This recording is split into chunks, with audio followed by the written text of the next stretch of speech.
വാക്ക് പറഞ്ഞാൽ വാക്കായിരിക്കണം, പ്രത്യേകിച്ച് ആണുങ്ങൾ. അതിപ്പോ പെണ്ണുങ്ങളാണെങ്കിലും വാക്ക് പറഞ്ഞാൽ വാക്കായിരിക്കണം. എന്നെ ആരും മണ്ടനാക്കാൻ നോക്കേ വേണ്ട. ഞാനിവിടെ കുറേ കളികൾ കളിച്ചിട്ടാണ് ഞാൻ ഗൾഫിൽ പോയത്. ഗൾഫിൽ കുറേ കളികൾ കളിച്ചിട്ടാണ് ഇങ്ങോട്ട് വന്നത്. എവിടെന്നോ നല്ല പണി കിട്ടിയിട്ടുണ്ട് കേട്ടോ, അതാണ് കാര്യം. ചുമ്മാ വെട്ടാക്കാതെ അങ്ങോട്ട് കണ്ടു പോ. എന്താ മാമ? ഇതെല്ലാം അറിഞ്ഞ നീ ഞങ്ങൾ ശരിയാക്കി തരുമോ? പിന്നല്ലാണ്ട് എടാ, എന്തെങ്കിലും കാര്യം ഉണ്ടെങ്കിൽ അത് നമ്മളോട് പറഞ്ഞാലല്ലേ നമുക്ക് അറിയാൻ പറ്റുള്ളൂ. അതുകൊണ്ടാണ് നമ്മൾ ഈ ചോദിക്കണത്. പറയാൻ പറ്റുമെങ്കിൽ പറയടാ. അങ്ങനെ ഇപ്പൊ ചോദിക്കാനൊന്നും വേണ്ട. ഇപ്പം ചോദിക്കാൻ വേണ്ടി അങ്ങനെ ചോദിക്കട്ടെ, നീ നിന്റെ മുറിയോട്ട് കയറി പോടാ. എന്താണ് കാര്യമൊന്നും ചോദിക്കണില്ല ആരും. മാമ അതല്ലേ ഞാൻ ആദ്യം ചോദിച്ച എന്ത് കാര്യമൊന്ന്. എടാ ചെറുക്കാൻ ഞാൻ വന്നപ്പോ നീ മൊബൈൽ നോക്കിക്കൊണ്ടിരിക്കല്ലേ കാര്യം ചോദിക്കാൻ വേണ്ടിയിരുന്നാണ്. അത് ചോദിച്ചില്ലേ ചേട്ടാ? ലച്ചു, നമുക്കൊന്ന് ഷോപ്പിങ്ങിന് പോയാലോ? പോവാം. ഫ്രീ ആണോ? ഞാൻ ഫ്രീ. ആ എന്നാ പോവാം.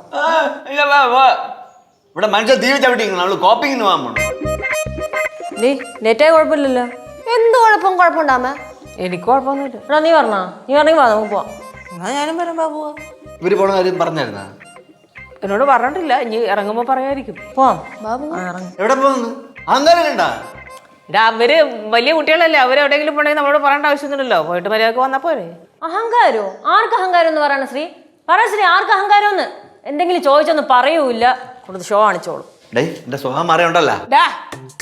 ചുമ്മാ ഇരിക്കടാ. മാമ ഈ സ്വഭാവം അത്ര നല്ലതല്ലേട്ടാ. മാമൻ എന്തെങ്കിലും പറയാനുണ്ടെങ്കിൽ നേരെ ചോദിച്ചു പറഞ്ഞൂടെ? അത് തന്നെ ഞാനത് പറയാൻ തുടങ്ങുമായിരുന്നു.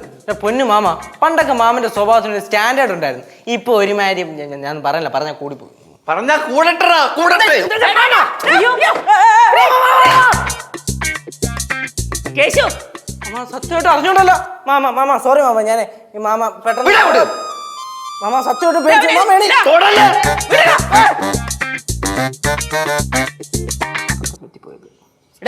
നീ ഞാൻ സത്യമായിട്ട് അബദ്ധം പറ്റിപ്പോയതാ. ഞാൻ പറഞ്ഞില്ലേ, പിടിച്ചേൽപ്പിക്കാൻ വന്നിട്ട് പേടിച്ചു പോയത്.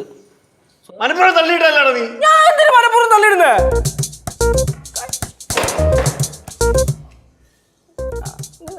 മാമ വന്നപ്പോ മിണ്ടായിരിക്കടാ. ആവശ്യമുള്ള ആവശ്യത്തേക്ക് അവൻ അറിയണം, എന്നിട്ട് കയ്യിരിക്കണം മേടിക്കുകയും ചെയ്യും. ചോദിച്ചു മാമ ചോദിച്ചു വല്ലതും പറ്റിയടാ?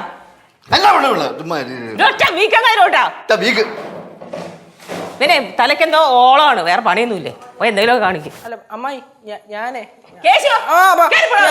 ഇങ്ങോട്ട് ചേച്ചി, ഞാൻ കൊറേ ദിവസം കൊണ്ട് ശ്രദ്ധിക്കണം. സ്നേഹവും ദയവില്ലാത്ത കൂട്ടങ്ങള്. എത്ര രൂപ ചെലവാക്കിട്ട് അറിയാവിടാ? അറിയാമോ? കയ്യിൽ 5 പൈസ ഇല്ല. വിട്ടു അമ്മ, ഇങ്ങനെയൊക്കെ പറയണ്ട. എന്തൊക്കെ പറയണം? ഒന്നുമില്ല. ഗതിയായിട്ടിരിക്കണ്ട. പൈസ ഇല്ല കയ്യില്, 5 പൈസ ഇല്ല.